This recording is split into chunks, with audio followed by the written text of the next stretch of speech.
Ça fait rire, quoi. Ça fait pitié. L'Afrique fait pitié. La même France qui vient s'arrêter là. Le franc CFA existe. Personne n'en parle. Le plus grand crime contre l'homme noir sur le continent africain, c'est le franc CFA. C'est une arme de destruction des masses. C'est une arme radioactive. Personne ne dit rien.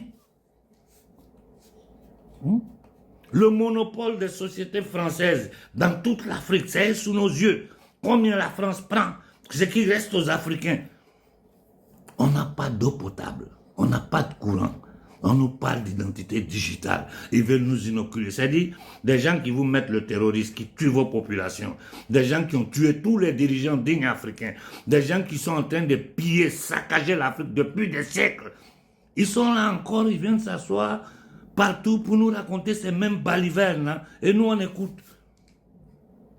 J'ai discuté avec un intellectuel indien il y a 2 jours de cela.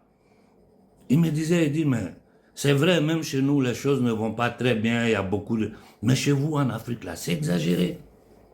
C'est exagéré parce que nous, Indiens, on regarde, on ne comprend pas pourquoi les dirigeants africains, tout le monde se comporte de la même façon, une soumission volontaire. Au moins chez eux en Inde, là, ils ont une industrie forte, ils ont une classe, des centaines de millions de... Il y a la pauvreté sauvage là-bas, hein, mais ils ont réussi quand même à créer une classe moyenne qui vit bien, qui a tout ce qui... Mais en Afrique, où est la classe moyenne? Où c'est? Tout le monde est dans la misère. C'est-à-dire l'élite, les politiciens batraciens, hein, et les quelques dirigeants qui sont au-dessus, arrivent à vivre bien, à piller, à faire vivre. Mais les 99% de l'Afrique est dans la misère. Regardez notre territoire, regardez notre continent. On n'a pas d'eau, on n'a pas de route, on n'a pas de courant, on n'a pas d'hôpitaux, on n'a pas d'univers, on n'a rien.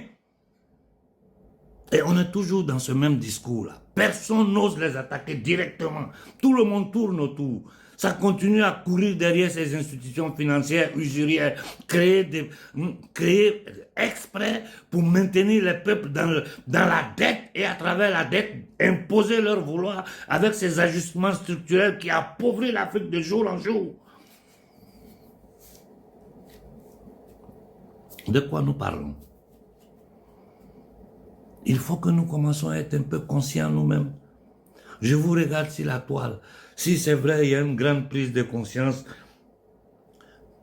Mais quand il va regarder dans le fond, on ne bouge pas. On est dans du blablabla.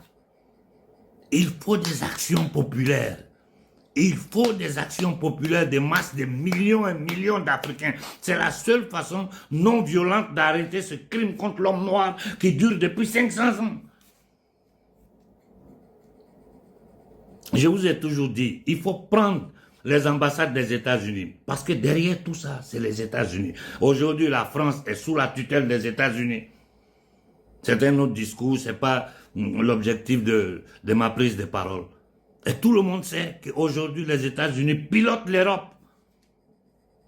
Donc, quand vous faites la différence entre la France a fait causer, on oublie les États-Unis ou l'Allemagne, vous vous trompez dans votre lecture. C'est un crime collectif de l'Occident collectif contre tous les peuples du monde, à commencer par leur propre peuple ici en Occident.